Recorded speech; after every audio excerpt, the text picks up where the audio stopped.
You're heading south of the Mason-Dixon.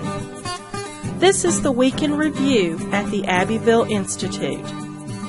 Here is your host, Brian McClanahan. Welcome back to the Week in Review at the Abbeville Institute. This is your host, Brian McClanahan, and this is episode 58, covering the week of February 6th through February 10th, 2017. Glad to have you back on the program. A couple of housekeeping things before we get started. Of course, we would love it if you would like us on Facebook, follow us on Twitter, like our YouTube page. That's how we spread our message. So if you are interested in helping us explore what's true and valuable in the Southern tradition, the very least you can do is follow us on social media and share our articles around, also this podcast. Also, we exist on your generous contributions alone, so if you would like to make a tax-deductible contribution to the Abbeville Institute, you can go to our webpage, to our support section under memberships for individuals and businesses, and find a level that you would like to donate to. And also, we have a new email going out 5 days a week called the Daily Dose of Dixie, which will have a fun article in it or something about the South, whether it's the article of that day or something we've done before.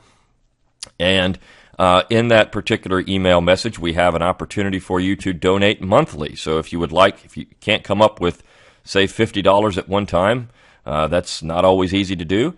We have opportunities for you to donate as little as $5 a month. So you could donate $5 a month, $10, $15, or $20 a month.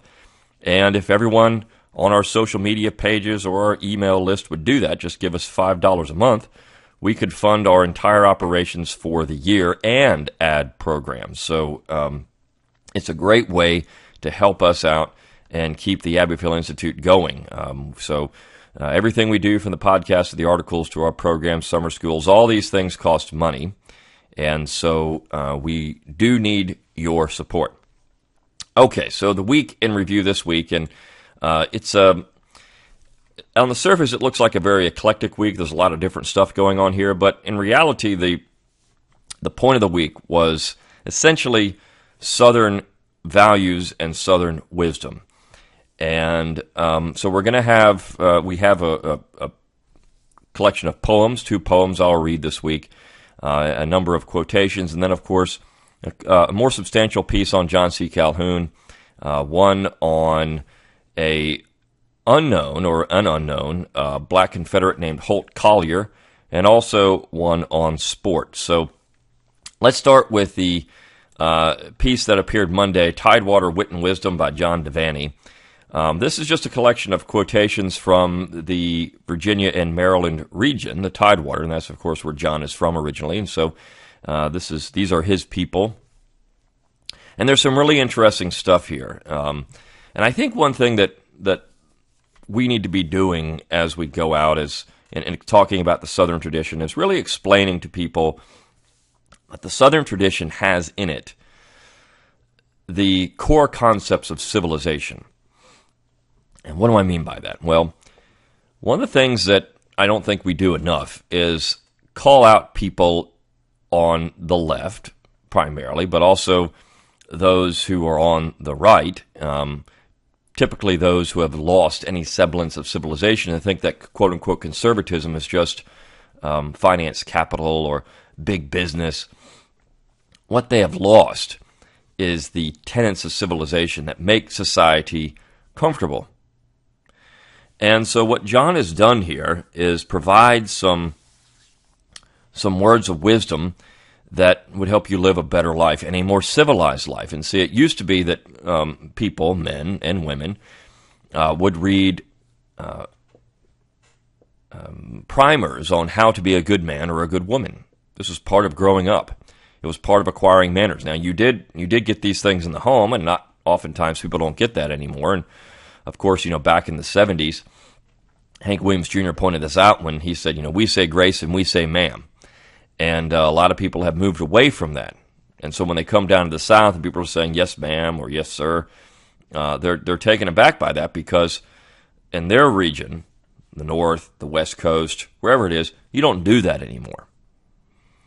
So the South has held on to these manners. And I was having a conversation the other day with Dr. Livingston, and he said, that's what we need to do. When somebody stands up and they're vulgar, or they're nasty in public, and they're doing these things, we just say, look, in the South, we just don't do things like that.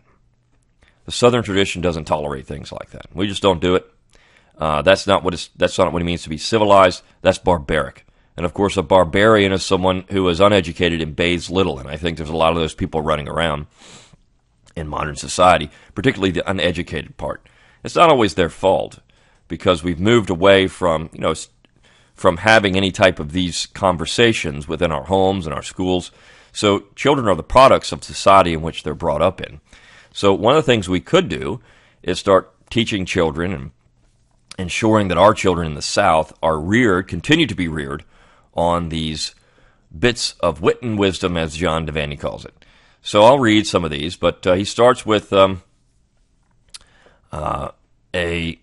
couple of lines from Seneca's Dialogues, which he says is a primer for young men in Tidewater, Virginia, Maryland.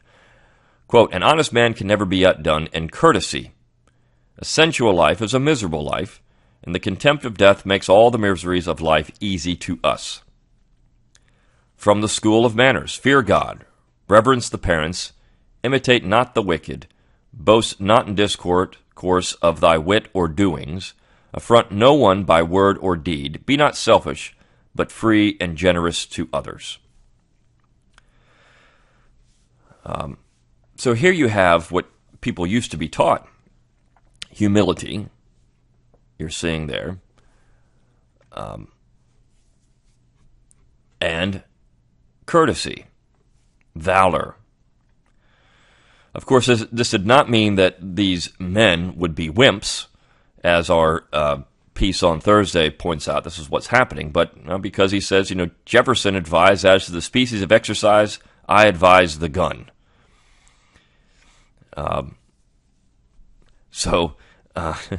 We forget that these people were also very masculine and involved in things that we would consider, masculine forms of exercise today. Governor William Barclay of Virginia said, "We cannot but resent that 40,000 people should be impoverished to enrich more than 40 merchants," who John says are now Wall Street bankers. So this is the idea that this finance capitalism was going to ultimately ruin the South. For women, she lives in eternal shame that lives to see the death of her good name. And an old proverb from Anne Arundel County, Maryland says, "We cannot master time nor tide, so we must master ourselves. Good manners keep us from killing each other." And I think that's, again, the point that we're getting to here. We have to have good manners.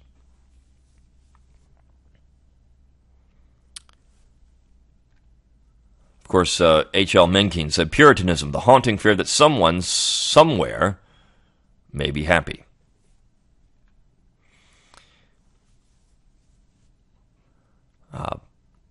And he has a nice quote from Charles Carroll of Carrollton, who was the only Catholic signatory to the Declaration of Independence. "Without morals, a republic cannot subsist any length of time. They, therefore, who are decrying the Christian religion, whose morality is so sublime and pure, and which ensures to the good eternal happiness, and undermining the solid foundation of morals, the best security for the duration of free governments." So this is important. One of the things, again, we're exploring what's true and valuable in the Southern tradition, and one of those things that is true and valuable is manners. It doesn't mean that people in the North didn't have manners, but they've abandoned them. And I think that when you look at culture, regional culture, the South did have a different perspective on manners, and of course, over time, their adherence to an old traditional form of manners has carried forward more than any other region. And so I think that one thing we could do in an outward display of the Southern tradition is maintain our manners. Learn how to speak to women if you're a man, and if you're a woman, learn how to speak to men. Show respect. And also learn how to speak to each other. There's something nice about it. That one thing that a friend of the Abbeville Institute who died last year, Bill Cawthon. If you ever received an email from Bill Cawthon, it was a wonderful experience because Bill enjoyed the old art of writing an email, and even I'm guilty of sending back an email with one or two sentences and no greeting, no signature. It's just as quick. We've gotten in the habit of doing this because we get so much of this stuff that it's hard to maintain formality. But I will say, John, when you receive emails from John Devaney, Dr. Devaney, he is very formal, and it's refreshing. It's nice. It makes you feel good. And so that's one thing, just little things like that that could go a long way in restoring an old traditional order of courtesy.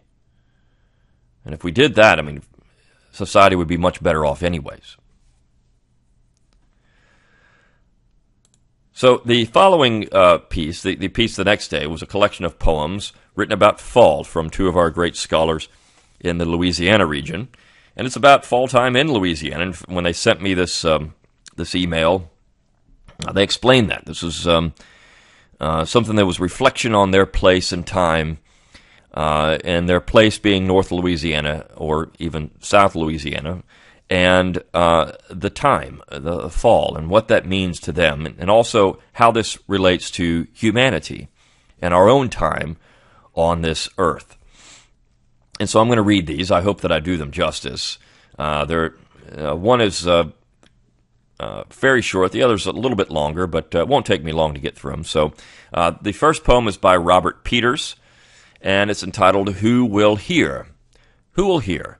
From distant ridge to distant ridge, hunting horns serenading with stories before great fires, bobbing over hill and into hollow, the foxhounds' coarse voices, the pitch of the pack rising with the tiring of the stag, watery brake singing with a million mosquitoes, chip marrying the widow with whippoorwill's song in April, shadowtail mimicking the wind in beech trees, an upland creek caressing an old log into bubbling song, duck winds breezing over a watery pin-oak flat, old front porch ladies quietly lilting youthful ballads, kettle bidding good memories with steamy report, vespers spreading grace at supper, the heart sighing slumbers released from ecstasy, weariness or woe, old bones creaking with joy for the life yet there, a verse reaching to heaven on dying lips.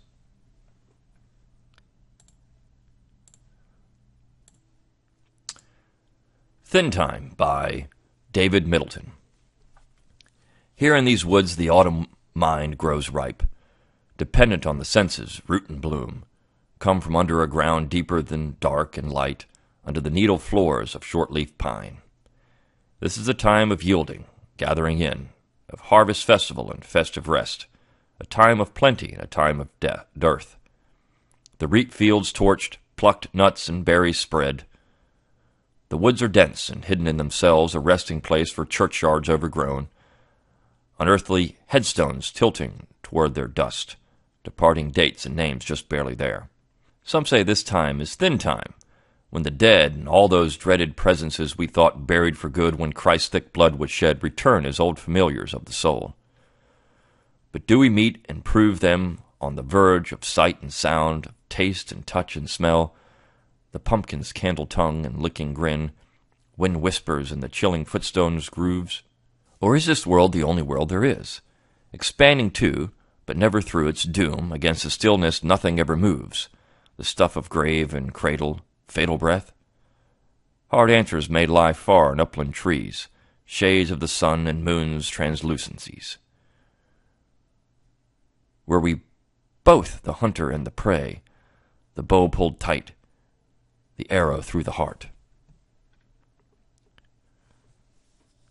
A word in time, point made, first elements, then layered clay and sand, the bedrock's head, tectonic plates pressed upward to a break, the buckling juts of lime and salt and shale, the marl's bone print of species long extinct, the saber-tooth, sloth, elephant, and whale, the holly and the laurel, crimpled hills of oak and gum, boys dark and hickory, red wiggler, cricket, scorpion, toad, the slithering copperhead and moccasin, the silver minnow, bowfin, long-nosed gar, and all across the cloudless flyaway skies, great night migrations, lone bird, V-winged skeins, sojourning home, the coalescing cries of snow goose, heron, sparrow, crane, and swan, the ruddy duck and common golden-eye over the wild hog's loose and tawny corn, the black bear clawing down a slippery elm, pawed honey on the tongue, the wary squirrel, the bobcat pouncing on the startled hare.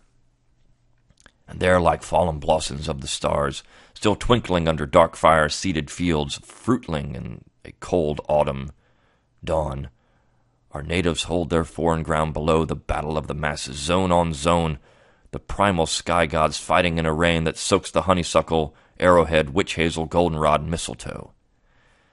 And this is what we climb these slopes to find. The register of weathers, settings, names, these characters of writing and the soil, this long-disturbed humane geography. Linked kingdoms of Linnaeus, Audubon, of Indian rememberers whose words, not taken down, died out with the tribe and tongue. Lost chronicles and catalogues of air.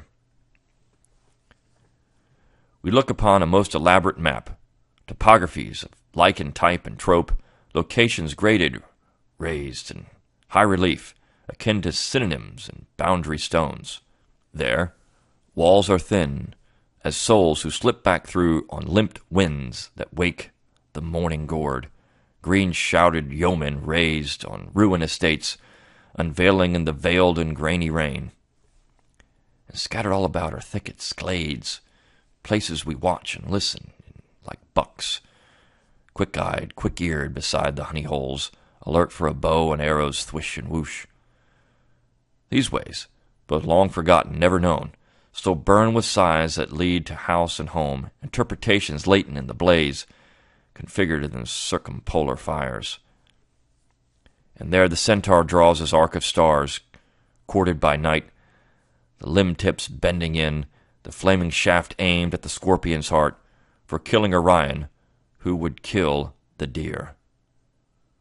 Or else the satyr Crotus, sired by Pan, on Euphemy, who nursed the muses too, Crotus, who armed the archer, found the beat, the plucking of the bowstring and the lyre. And this is where the web of space and time, floating like cosmic gossamer, grows thin, diaphanous with paths that come and go, the warp and woof of everything that is. And to that end we walk, by slope and floor, from crest to crest in these old northern hills, this given world we take to heart to know, a metaphor that carries us across each way on Charon's boat, ferrying the red at stellar depths and open camouflage toward ghostly choruses, grand antiphons, gray raids to the porter's gate and gateless shore, whose singing must keep time, in keeping with old solos of the scales of air and ground, concealing and revealing unaware, prophetic, in the martyred light and dark.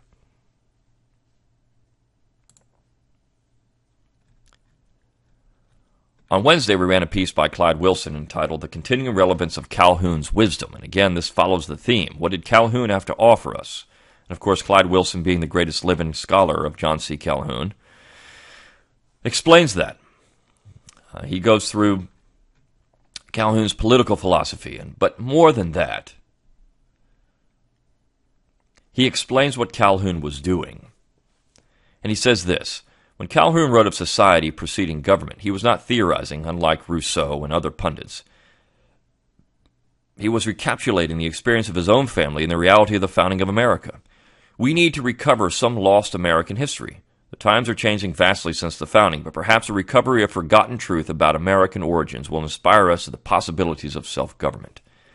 And that is what we are doing here at the Abbeville Institute. And he says, before the War of Consolidation in the 1860s, Americans prided themselves that their settlements had been built by free men. And so if you relate back to what I just did with the poems, this is a place, it's Louisiana, built, and if you think about those poems and what they were saying, it's of time, it's of place, it's of familiarity, by free men in a free open air.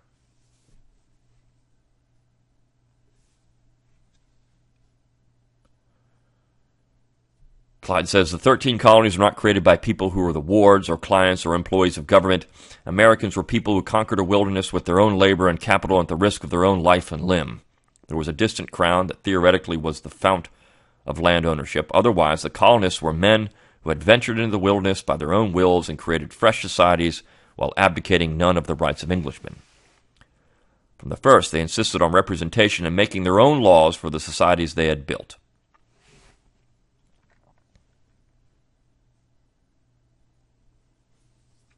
He says, for the Founding Fathers, consent to the governed did not mean political participation of the abstract individuals so dear to modern democratic theory. Rather, liberty was defined by the self-determination of communities of men, pre-existing historically in all their complexity and differentiation of social roles. Individual liberty meant citizenship in a free community. A community is by nature non-egalitarian and ceases to be free or even to exist when an outside power enforces an artificial equality. Liberty is not bestowed by government, but is an aspect of a free society itself. And this is exactly what Calhoun was saying over and over again. This is the thing that he was talking about as he, and Southerners in general were talking about when they spoke of this term of equality with a capital E, lowercase e compared to equality as we now think of it with a capital E.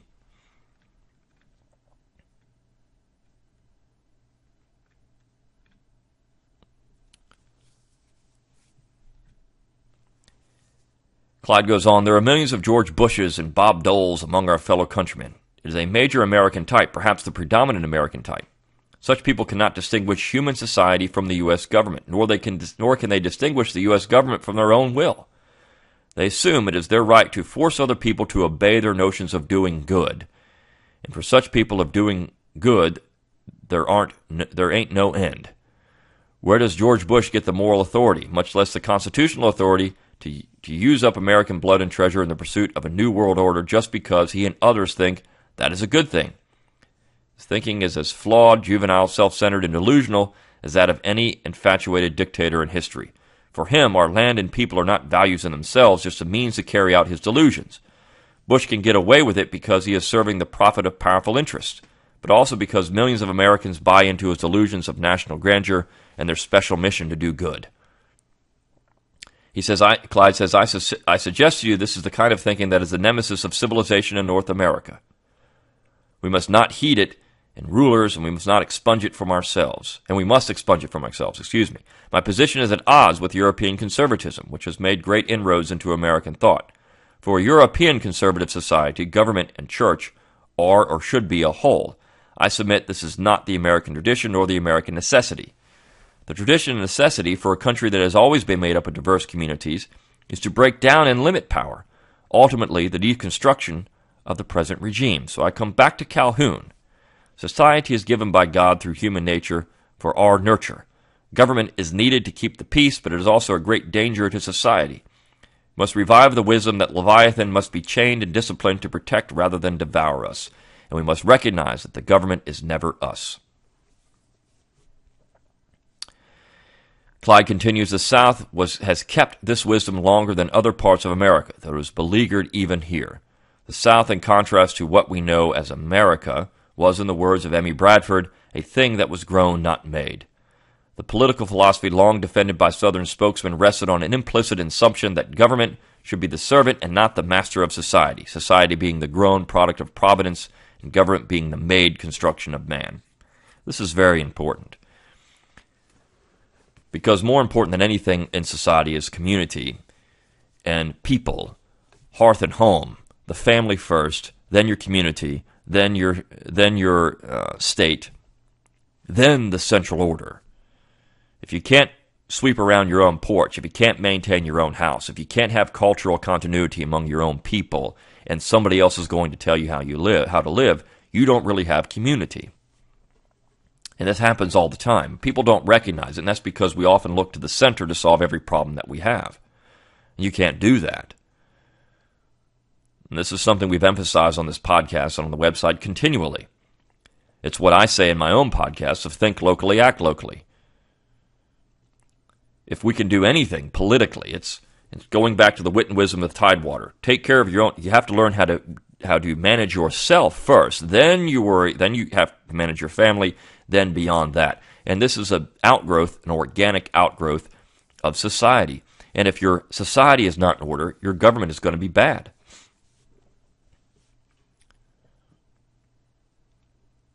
So in order to rescue government, we have to rescue ourselves. And by trying to maintain civilization and manners, that's one way to do it. He concludes by saying, Wendell Berry gives us the poet's view of the Southern tradition of society before government, saying it much better than I ever can. I sit in the shade of the trees of the land I was born in, and they are native. I am native, and I hold to this place as carefully as they hold to it. I do not see the national flag flying from the staff of the sycamore, or any decree of the government written on the leaves of the walnut.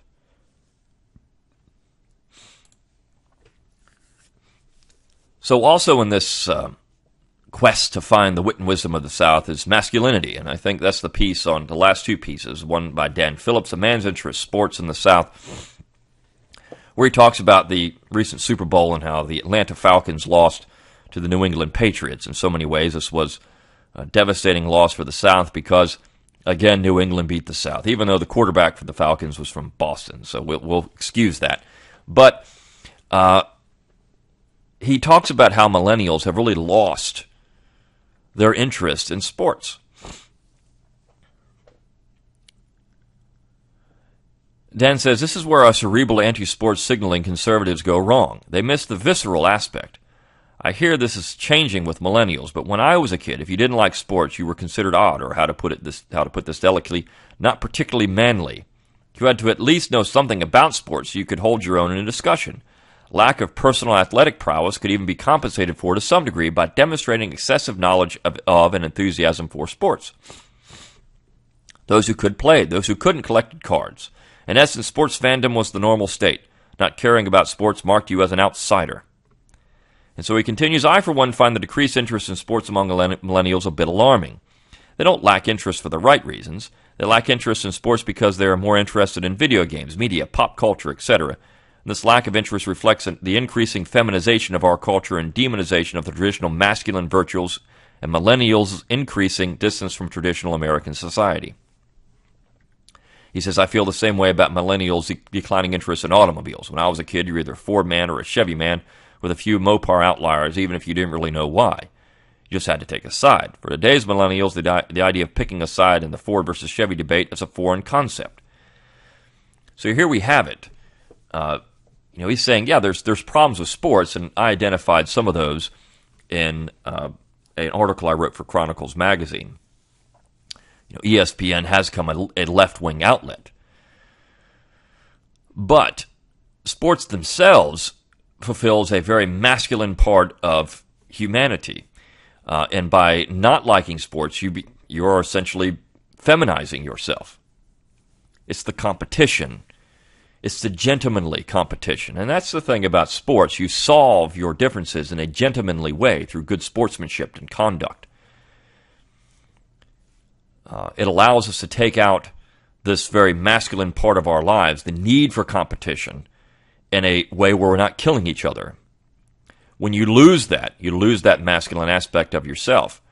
There is a need for competition. I think in some cases the video games fulfill that, because the video game part of it is very competitive, but it's slovenly. You sit around and don't do anything. Sports mean you had to get outside and play ball or whatever you were going to do, hunt or fish.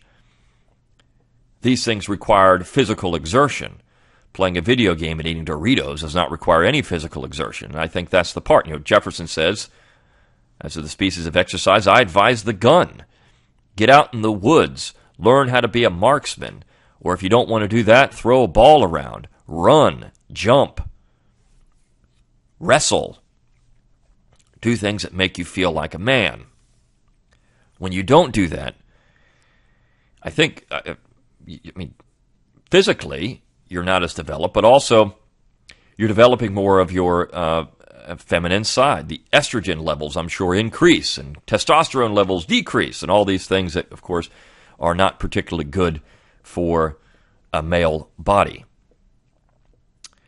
Also, just in the way we look at society, these things will always seem to be pleasing to the opposite sex. As a man is more athletic and he physically develops, you have a much more likely interest from the female companionship.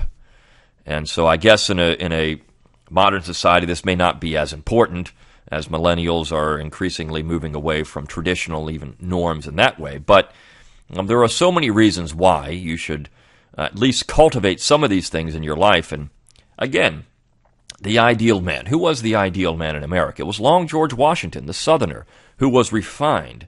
His manners were perfect. But he also knew how to be a man. He was a hunter. He was an athlete. He was a soldier. He knew how to converse with men. He knew how to tell a joke. That's one thing that he knew how to tell stories. These are things that people forget. When you have the quintessential man, that was important. It used to be taught how to be a quintessential man. And as the week we had where we talked about women, how to be the quintessential woman. How to do these things, because that kept society whole. So we had a week with women. Now we're having a week where we're talking more about men. Men should have read poetry. We just had some poetry. But this is important, to read poetry, to get in touch with that side, the spiritual side, the cerebral side, that connects you with the environment. And getting out in the woods will do that. You feel connected with the environment around you, the world around you, and the land that you live on. So all these things are important to being a man. And the last piece, the Black Confederate and the teddy bear, this is a piece about Holt Collier and his hunting trip with Teddy Roosevelt and how Teddy Roosevelt became the teddy bear. And this guy, Holt Collier, was from Mississippi. He was born a slave in Mississippi, but he had been freed, and he actually served in the Confederate Army. But more than that, he became a great hunter. He claimed to have killed around 3,000 bears, and he was the guide of choice, he said, in those days. And so Teddy Roosevelt hired him to be a guide for a bear hunt. And after this bear killed one of Holt Collier's dogs, he tied the bear up and said, Roosevelt, you can get the fatal shot. And Roosevelt declined to do so, and that's why he became known as the teddy bear. But this is important because men, this was seen as a great thing for a man to be an expert marksman, to kill bears, to have great hunting dogs, to be a hunting guide. And Roosevelt, being the man who always had to compensate for his lack of masculinity, wanted to come down to the South and meet this great hunter, this great guide, and go hunt bears. It was just seen as normal in the South in the early 20th century. This is what you did. Roosevelt was always trying to compensate for it. And as Collier said, Roosevelt was always asking for people about their opinion. As he's walking around and talking, he would verify what he was saying with people. A man who's confident doesn't need to do that. A man who's confident gives his opinion and doesn't need verification or validity from someone else around them because he knows it's right. So that is the contrast between Roosevelt, who of course his mother was from Georgia, but had to compensate for his Yankee shortcomings.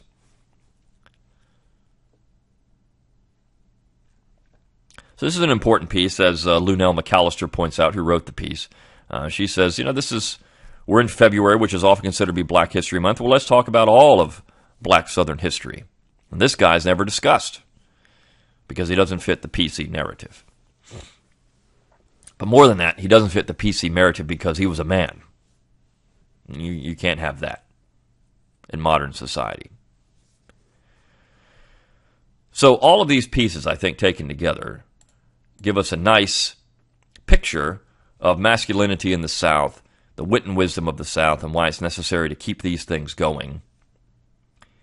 And if we can do anything moving forward, it's as people are vulgar and tell things and say things that should not be said, we need to call them out on. That's not what we do in the South. We have manners. We have respect for other people.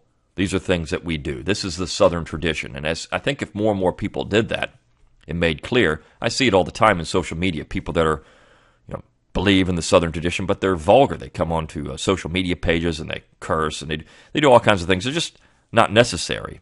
It's not necessary in formal, polite society to do those things. So people need to be called out for that. So I hope you enjoyed this week of the Week in Review at the Abbeville Institute, the podcast. Until next time, good day.